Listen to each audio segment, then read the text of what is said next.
Uvracha. This is Rabbi Donn, the vegan rabbi.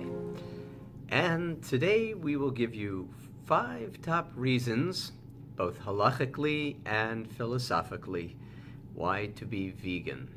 In our last video, we mentioned the words of the Rambam regarding the distinction between korbanot of animals and of incense. And we saw how much higher on a spiritual level the incense korbanot were. Another interesting observation is as follows. The interesting stories that happen in the Torah, whether it is with Aaron's sons, Nadav and Avihu, or it's with the people who followed Korach, note which kind of sacrifice they brought when they essentially got whacked. In other words, they weren't bringing an animal sacrifice, they were bringing a ketoret. And the reason is that a ketoret is, as Rambam mentioned, on a very, very high spiritual level. It has ultimate power in it.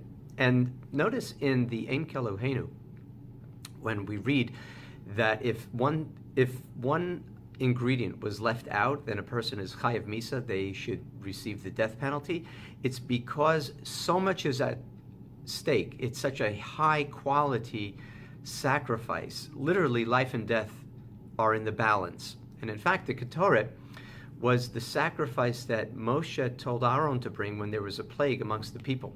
And a number of years ago, a rabbi in Israel suggested during a wartime that people should read Pitum HaKetoret, or Ein Kelohenu, 3 times a day, and that would keep away the Malach HaMaves. In other words, and there is a medrash that when Moshe went up to Shemayim to receive the Torah, that initially all of the angels wanted to cast him out. They didn't want to give up the Torah, and they wanted Moshe to leave.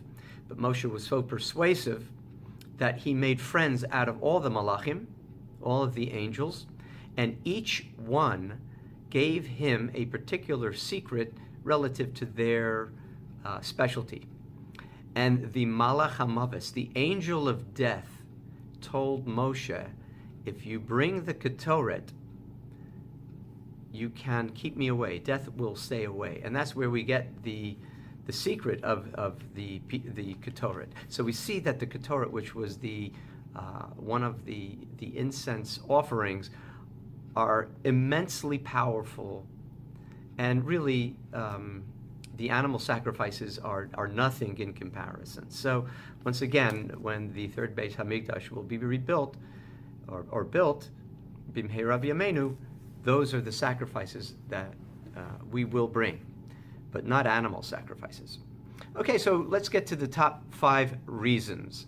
And these are from the Sefer Lifnei Iver, and it's how we have put them in order. So the first one on the list is Tsar Ba'alei Chaim. That is submitting an animal to undue harsh treatment.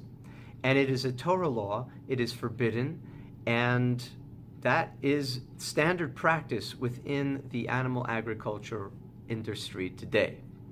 The second reason is the quote that is often read to us, Ein simcha ela b'basar v'yayin. And we're going to change that today, and we're going to call it, it ain't simcha b'basar v'yayin. So that is either a misquote, it's a partial quote, but it is certainly out of context, because as we discussed in the previous video, in Pesachim 109a, that quote is referring to the time when the Beis Hamikdash stands. That's when you bring the sacrifice and you're with your family, and it's in the sacred grounds of the temple. And at that point in time, it was Ein Simcha Ela B'Basar V'Yayin. The greatest joy that one could achieve is bringing a korban in the Beis Hamikdash with your family and drinking wine. The Gemara continues to say, Ubizmanenu, and in our time, when there is no Beis Hamikdash, there is no temple standing, joy is achieved through wine. So again, it ain't simcha b'basar v'yayin. It is not simcha b'basar v'yayin. That's talking about the temple times. But in our time, it is with wine. And I'll tell you about an encounter I had with we can call him a meathead, last week, and how they threw that at me, and we'll talk about it. The third reason is that in the Torah, meat eating is always associated with the word ta'ava, v'chol avas nafshecha, multiple times in the Torah, whenever kivrot ta'ava, when the people cried for meat, when they yearned for meat, they were buried in a place called kivrot ta'ava, those who had taiva for meat. It's not something that is praiseworthy.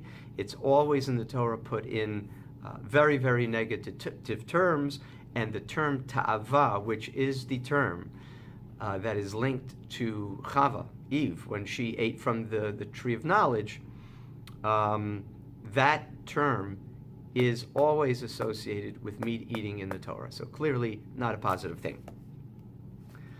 The fourth reason is for the care of the body. In the Torah it says, "V'nishmartem ma'od lenafshosechem," that you have to take care of your body. God loans this body to us, and anyone who knows the various different types of guardians, you have a shomer chinam, shomer sachar, and you also have a shoel, somebody who borrows something. So everyone knows that the responsibilities are greatest for one who borrows. Let's say if I borrow your car, I'm responsible for any nick or any usage in that car. So we have to return it in good stead. So when we eat meat, every scientific study has shown that it leads to the inflammation process, which is the precursor to whether it's diabetes, heart attack, Alzheimer's, cancer, all of the debilitating diseases today that are diseases of choice and lifestyle. So, if one is going to care very well for their body, they would adopt a plant-based diet and not eat meat. The fifth reason that we're going to give today is caring for our soul. The rabbinic adage is Hamerachem al habrios merachamim alav min hashamayim. When we have mercy upon God's creations, Shamayim then turns around and has mercy upon us. And the reverse is also true. If you do not have mercy upon God's creations, then Shamayim will not have, God forbid, Rachamim, mercy upon you. The level of a society can be judged based upon how they interact with the most vulnerable. And a few weeks ago we read Parshat Mishpatim, and for years I used to wonder why we start that parsha with such an arcane, ancient, sort of a boring law about slaves. You know, we just came out of Egypt, we split the sea, we just got the Torah, we're riding high, it's incredibly exciting, and then you know, it's like we slam on the brakes and go through the windshield with this, just you know, as a 20-year-old, 30-year-old, I just never got into that law about slaves. I never understood it until I got older, and then I realized the most important law that we could have ever received indeed was the law about the rights of slaves, because for 210 years we were learning how the Egyptians treated slaves, how they treated the low people on the societal rung. And they abused them. They gave them no life. It was horrid. And on Pesach we recount how bad it was. So abuse is a learned behavior.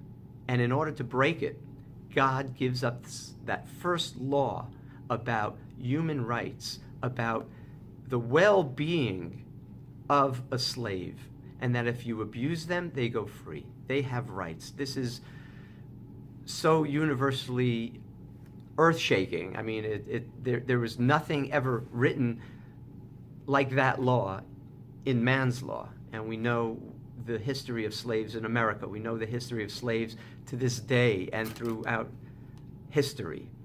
And the Torah shines a light and says the lowest person on any societal ladder has rights. And so then the Torah takes it even another level and says, if you see a donkey straying, if there is a mother bird with an egg, if there is an animal that is on the threshing floor, the Torah goes to those who are most vulnerable and protects them and puts the responsibility upon us, we, those bearers of the Torah, to protect the most vulnerable in society, and those are the animals. And when you do that, then Shemayim has rachamim upon you. I find that so compelling. Let me just finish off with a story. This past week, I had an interaction on Facebook with a quite an educated Jew, and I proposed to them that they could view my videos and take this information, and because they are influential in the Jewish community, they could have an enormous impact. The person punted, they deferred, did not want to do that, and then of course threw up the standard arguments that meat eaters have. And the first one was, Ein simcha ela b'basar v'yayin. I said, please check page 109a in Pesachim. Okay, so once that was dealt with and he felt defeated, he said, yeah, so when the Beis HaMikdash is rebuilt, are you going to still be a vegan? To which I quoted the explanation of the Arizal that when the entire world is in tikkun, is in its repaired perfect state, no animal will be killed. And to that, he basically resorted to childhood taunts of saying, things about vegans. But really, those are the two punches that meat eaters have. They have no. And so we discussed the Ein Simcha, or it ain't Simcha Basar V'Yayin. That is a misquote. It's a partial quote. It's out of context. It's wrong, and that's the basic cornerstone that they establish for eating meat. And then the second one is, well, what are you going to do in the future? And in the future, of course, we're only going to bring incense sacrifices. So these videos are designed to be tools that you can use in asserting your views and diffusing the responses against a vegan-based diet. When you can bring data, when you can bring halachic fact, when you can bring philosophical ideas, slowly in a meat eater's mind, you whittle away that resistance. And don't be put off by the fact that people resist you at first. It often takes multiple repetition. They'll hear something from you, they'll hear something online, they'll read it in the paper, slowly. We all did not come to it in one day and decide to live this way of life. It's a process. So be one step in another person's path, and then in a couple of years, you'll be surprised. The world is going vegan, and this is Ratzon Hashem, clearly. So once again, my blessings of goodwill, good tidings, and Shalom al Yisrael. This is Rabbi Donn.